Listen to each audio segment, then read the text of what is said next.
តួលេខនៃការបោះឆ្នោតនៅប្រទេសថៃក្នុងឆ្នាំ2026ទីក្រុងបាងកកប្រទេសថៃនឹងរៀបចំការបោះឆ្នោតជាតិនៅថ្ងៃទី8ខែកុម្ភៈដែលជាការប្រកួតប្រជែងគ្នារវាងគណៈបកធំចំនួន3ដែលអាចនាំឲ្យមាននាយករដ្ឋមន្ត្រីជាលើកទី4ក្នុងរយៈពេលតិចជាង3ឆ្នាំនេះបើយោងទៅតាមការចុះផ្សាយដោយទីភ្នាក់ងារសារព័ត៌មាន Reuters នៅថ្ងៃទី21មករាឆ្នាំ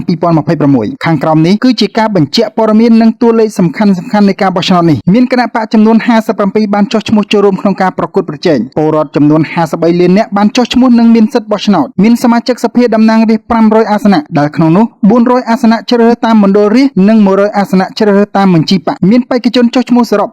5096នាក់ក្នុងនោះមាន3526នាក់ប្រកួតតាមមណ្ឌលរាស្ត្រនិង1570នាក់ប្រកួតតាមបញ្ជីគណៈប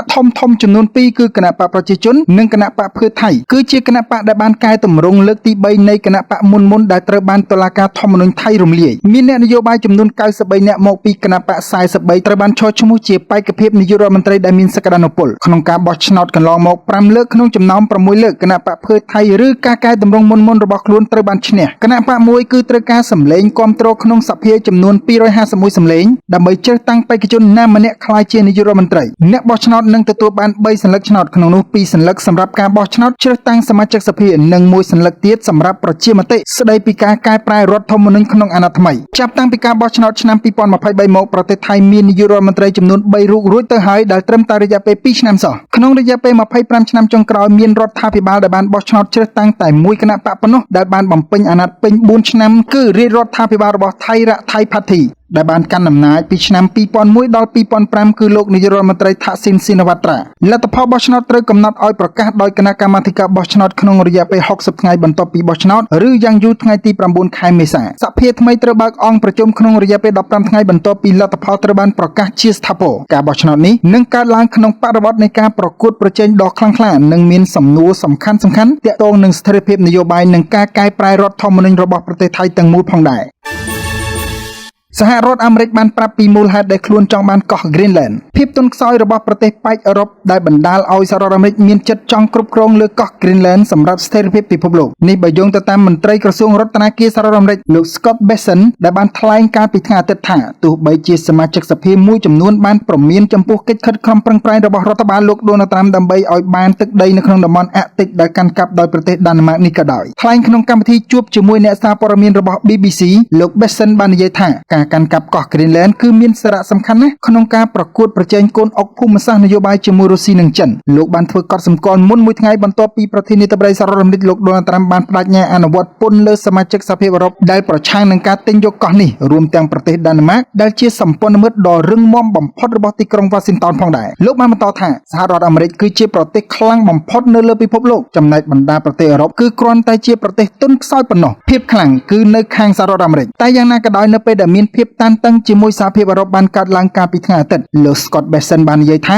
ខ្ញុំជឿថាមេដឹកនាំអឺរ៉ុបនឹងមកគាំទ្រគំនិតរបស់សហរដ្ឋអាមេរិកនៃការគ្រប់គ្រងលើកោះ Greenland នៅថ្ងៃណាមួយហើយខ្ញុំជឿថាប្រជាជនអឺរ៉ុបនឹងយល់ថាការធ្វើបែបនេះគឺល្អបំផុតសម្រាប់ Greenland ខ្លួនឯងល្អបំផុតសម្រាប់ប្រទេសអឺរ៉ុបនិងល្អបំផុតសម្រាប់សហរដ្ឋអាមេរិកផងដែរនេះបើយោងទៅតាម Reuters ប្រធានរដ្ឋាភិបាលសហរដ្ឋអាមេរិកបានលើកឡើងថាថ្មីនេះលោកមិនទាន់បានពិភាក្សាជាមួយលោក Donald Trump នៅឡើយថានៅតែពិចារណាលើការប្រើប្រាស់អំណាចដោយបង្ខំណាមួយដើម្បីបង្ហាញពីភាពត្រឹមត្រូវនៃការប្រើប្រាស់កម្លាំងក្នុងការដណ្ដើមយកកោះ Greenland ដែរឬយ៉ាងណាទោះបីជាយ៉ាងណាក៏ដោយសមាជិកព្រឹទ្ធសភាលោក Rand Paul មកពីគណៈបក្សសាធារណរដ្ឋនៃរដ្ឋ Kentucky របស់ព្រឹទ្ធសភាសហរដ្ឋអាមេរិកបានឆ្លើយថាការធ្វើបែបនេះវានឹងក្លាយជារឿងគួរឲ្យអស់សំណើចណាស់ពីព្រោះគ្មានភាពបង្ខំបន្ទាន់ណាមួយលើកោះ Greenland ឡើយលោកបន្តថាគំនិតរបស់លេខាធិការរដ្ឋាភិបាលគឺដើម្បីការពារដោយអំណាចបន្ទាន់ណាមួយក៏ប៉ុន្តែឥឡូវនេះយើងកំពុងប្រកាសអាសន្នដើម្បីការពារភាពអាសន្ន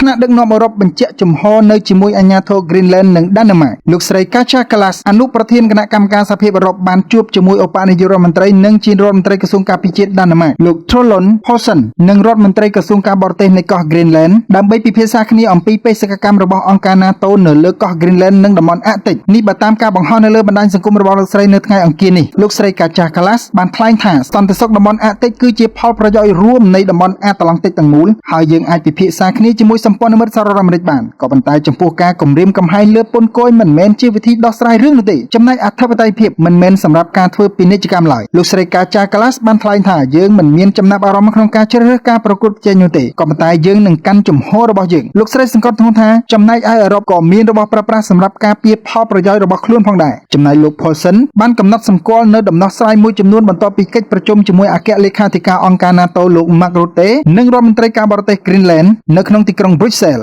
លោក Paulson បាននិយាយថាយើងបានស្នើរឿងនេះរួចហើយអគ្គលេខាធិការអង្គការ NATO ក៏បានកត់សម្គាល់ផងដែរអំពីរឿងនេះហើយខ្ញុំជឿថាឥឡូវនេះយើងអាចបង្កើតក្របខ័ណ្ឌសម្រាប់ដំណោះស្រាយរួមមួយដែលអាចសម្រេចបានជាងនេះទៅទៀតវាក៏ស្របទៅនឹងអ្វីដែលយើងបានពិភាក្សាគ្នាជាមួយរដ្ឋាភិបាល Greenland ផងដែរ